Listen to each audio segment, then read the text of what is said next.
जिल्ह्यात वाढत्या अपघातावर नियंत्रण मिळवण्यासाठी सुरक्षा रथ उपक्रमाची सुरुवात जिल्हाधिकारी प्रजित नायर यांच्या हस्ते करण्यात आली।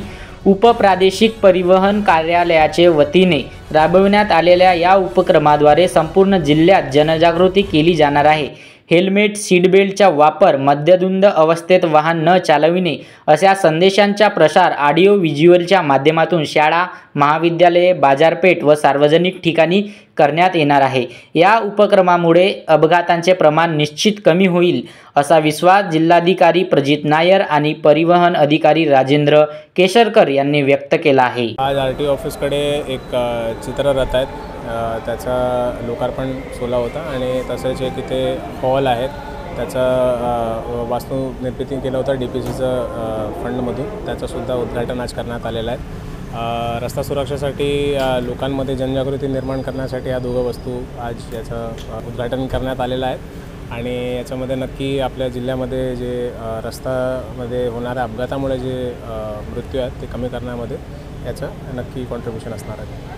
गोंदिया जिल्ह्यातील वाढत्या अपघातांची संख्या पाहता सन 2024च्या 2025मध्ये वाढ देखील नसली तरी देखील माननीय परिवहन आयुक्त यांचे आदेश आहेत की अपघात संख्या कशी कमी करता येईल, मृत्यूंची संख्या कशी कमी करता येईल, त्या अनुषंगाने त्यांनी आदेशित केल्याप्रमाणे मग आम्ही माननीय जिल्हाधिकारी गोंदिया यांना रिक्वेस्ट केली होती, विनंती केली होती, त्याप्रमाणे त्यांनी आम्हाला निधी दिलेला आहे।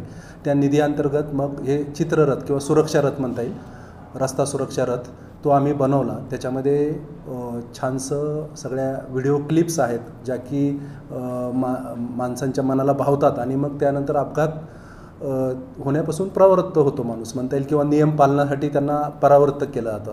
असे काही समजा असं एक व्हिडिओ क्लिप आहे की आई त्या मुलाला हेल्मेट घेऊन जा म्हणते आणि नंतर त्याचं ते ऐकलं नाही तर त्याचं अपघात होतो आहे आणि त्याच्या डोक्याला इजा होते आणि हे होतं। तर असे काही हार्ट टचिंग व्हिडिओज आहेत खूप छान।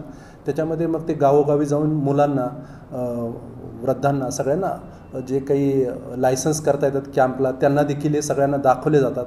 ग्रामीण भागात जाऊन लायसन्स अनिवार्य आहे ह्याविषयी किंवा मोटर वाहन कायद्याच्या विविध माहितीविषयी, कलमांविषयी माहिती दिली जाते आणि त्याचबरोबर रस्ता सुरक्षेचे विविध त्याच्यामधून दाखवलेले आहेत। हो, पूर्ण जिल्हाभर ही वाहन फिरणार आहे आणि ग्रामीण भागातील विशेषतः लोकांना ते ग्रामपंचायतीच्या समोर जाऊन लोकांना असं थांबवून मार्गदर्शन करणारे, समजा बस स्टँड असेल तिथं जाईल आणि छानपैकी आवाज आहे, त्याला व्हिडिओ हे आहे त्याच्यामध्ये आणि मार्गदर्शन करेल आणि त्याचा नक्कीच वाहन चालकांना फायदा होईल असं मला वाटतं।